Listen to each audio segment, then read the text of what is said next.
अपने घर में ये 3 तस्वीरें अथवा मूर्तियां जरूर रख देना। जीवन में कभी धन की कमी नहीं होगी, जीवन के सभी दुखों और कष्टों से मिलेगी मुक्ति। लेकिन इन 3 देवताओं की मूर्ति अथवा तस्वीर को घर में कभी रखना। नमस्कार, आपका स्वागत है। दोस्तों, श्री कृष्ण जी कहते हैं कि प्रत्येक घर में मंदिर अथवा पूजा स्थल जरूर होना चाहिए। घर में नित्य पूजा पाठ करना चाहिए। घर में जो पूजा घर होता है वह भगवान से अपनी प्रार्थना, इच्छा कहने का एक माध्यम होता है। इसके साथ ही वास्तुशास्त्र के अनुसार हमारे पूजा स्थल से सकारात्मक ऊर्जा का प्रवाह होने लगता है और यह सकारात्मक ऊर्जा संपूर्ण घर में फैलने लगती है। इसीलिए घर में पूजा स्थल होना अनिवार्य है। जिस घर में पूजा स्थल नहीं होता, भगवान की प्रार्थना नहीं की जाती है, उस घर में हमेशा किसी न किसी चीज से जुड़ी परेशानी चलती रहती है। लेकिन दोस्तों, घर में पूजा घर अथवा मंदिर बनाने के भी कुछ नियम कायदे होते हैं जिनका पालन करना जरूरी होता है। इन नियमों का पालन न किया जाए तो हमें हमारी पूजा का पूर्ण फल नहीं मिलता है। घर में पूजा घर होने के बावजूद भी घर में सुख शांति नहीं रहती है। लड़ाई झगड़े, वाद विवाद होते ही रहते हैं। इसके पीछे का कारण वास्तुदोष हो सकता है। वास्तुशास्त्र के अनुसार घर में उत्पन्न होने वाले सभी अशुभ संकेत और नकारात्मक वातावरण का कारण मंदिर में रखी गई भगवान की मूर्तियां भी हो सकता है, अथवा घर के मंदिर का निर्माण वास्तु के नियमों के अनुसार न किया गया हो, तब भी ऐसी समस्याएं प्रकट होने लगती हैं। इन सभी दोषों को नष्ट करने के लिए हमें वास्तु के नियमों का पालन अवश्य करना चाहिए। वास्तुशास्त्र में जो कुछ भी नियम बताए गए हैं वे शास्त्रीय और वैज्ञानिक दोनों आधार पर बनाए गए हैं। यदि इन नियमों का सही से पालन करते हैं तो घर में कभी अशुभ घटना नहीं घटेगी और घर में सुख शांति बनी रहेगी।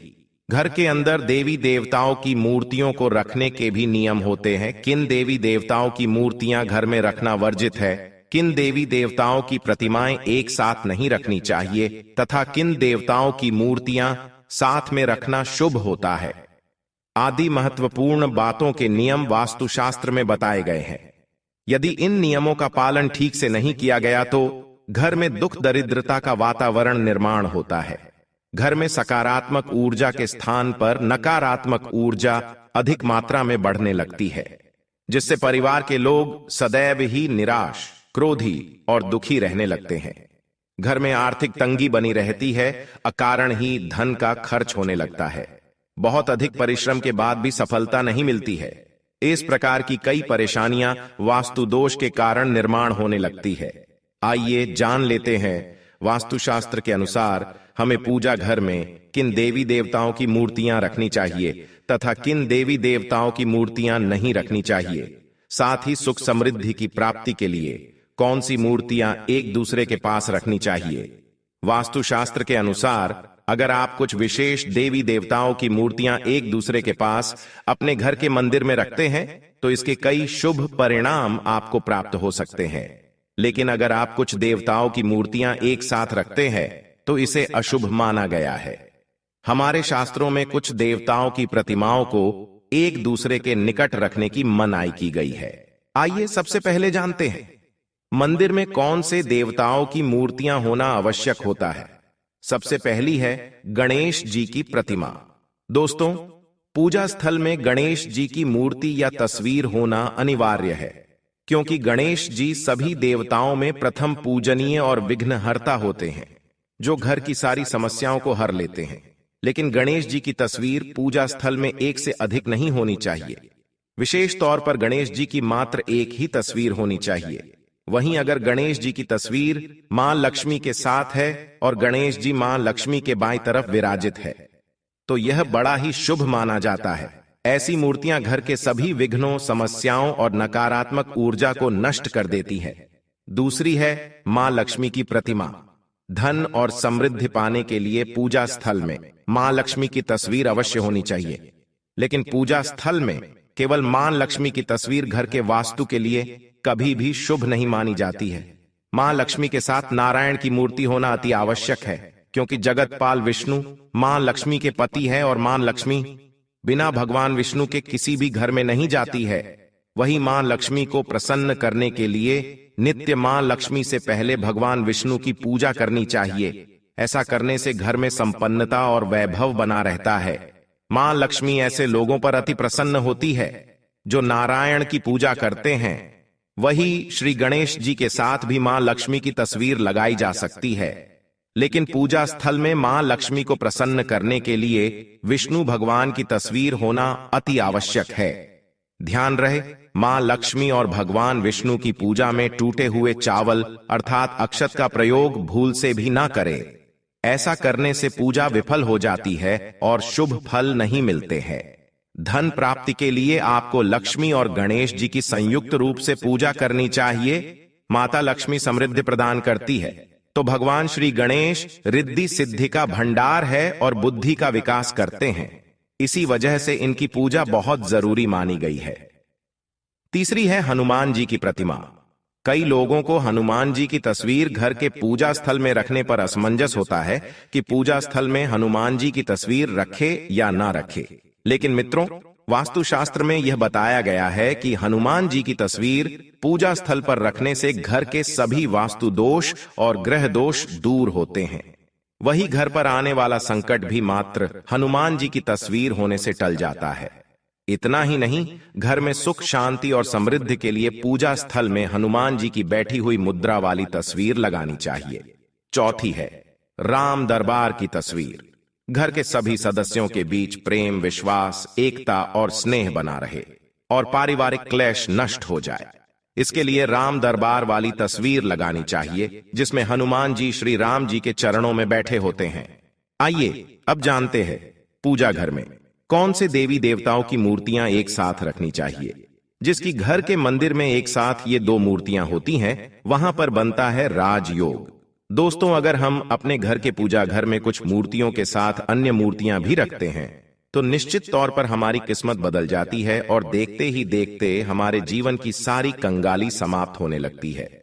सबसे पहले अगर हम किसी मूर्ति की बात करें तो अगर आप श्री कृष्ण के भक्त हैं और घर में श्री कृष्ण की मूर्ति रखते हैं तो आपको भगवान श्री कृष्ण के साथ राधा रानी जी की मूर्ति भी आपको जरूर रखनी चाहिए। या श्री कृष्ण की अगर आपके घर में तस्वीर है तो उसके साथ राधा जी की भी तस्वीर संयुक्त जोड़े के रूप में आपको लेकर आनी चाहिए। यह प्रेम और एकता की एक ऐसी अनूठी मिसाल है कि जिस घर में इन दोनों की तस्वीरें होती है, समझ लीजिए उस घर के अंदर किसी भी प्रकार का ग्रह क्लेश नहीं होता है। पति पत्नी और परिवारजनों के बीच परस्पर प्रेम रहता है और घर में धन धान्य में अपने आप ही वृद्धि होती है। पूजा घर में कभी भी भगवान विष्णु, शिव जी और ब्रह्मदेव की मूर्ति अथवा प्रतिमा एक साथ नहीं रखनी चाहिए। अर्थात इन तीन देवताओं की पूजा एक साथ कभी नहीं करनी चाहिए, क्योंकि तीनों देवताओं की पूजा पद्धति अलग अलग है। भगवान विष्णु की पूजा तुलसी पत्र के बिना अधूरी होती है, तो शिव जी पर तुलसी पत्र चढ़ाया नहीं जाता है, और घर में ब्रह्मदेव की पूजा करना वर्जित माना गया है। इसीलिए यदि आपके घर में इन देवताओं की प्रतिमाएं एक साथ रखी हुई हैं तो उन्हें तुरंत अलग रखें। आप चाहे तो ब्रह्मा, विष्णु और महेश की तस्वीर घर में दीवार पर लगा सकते हैं, किंतु इन्हें पूजा घर में एक साथ भूल से भी ना रखें। इस बात का ध्यान रखें कि घर में अंगूठे से बड़े आकार का शिवलिंग आपको भूल कर भी नहीं रखना चाहिए। हमेशा एक छोटा सा शिवलिंग रखें और इससे ज्यादा शिवलिंग आपको नहीं रखने चाहिए। अगर आप शिवलिंग रखते हैं तो शिवलिंग के ऊपर आपको तुलसी भूलकर भी अर्पित नहीं करनी है।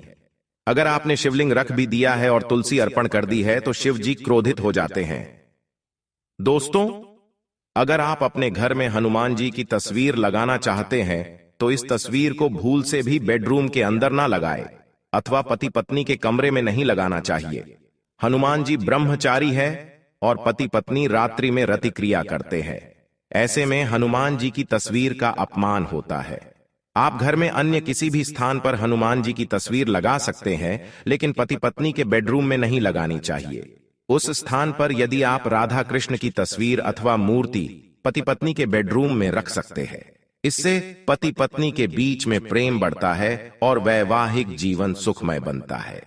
यदि आप अपने घर में मां दुर्गा की तस्वीर अथवा प्रतिमा रखना चाहते हैं तो ध्यान रहे कि माता की ऐसी मूर्ति अथवा तस्वीर भूल से भी ना लगाए जिसमें माता क्रोधी अवस्था में हो।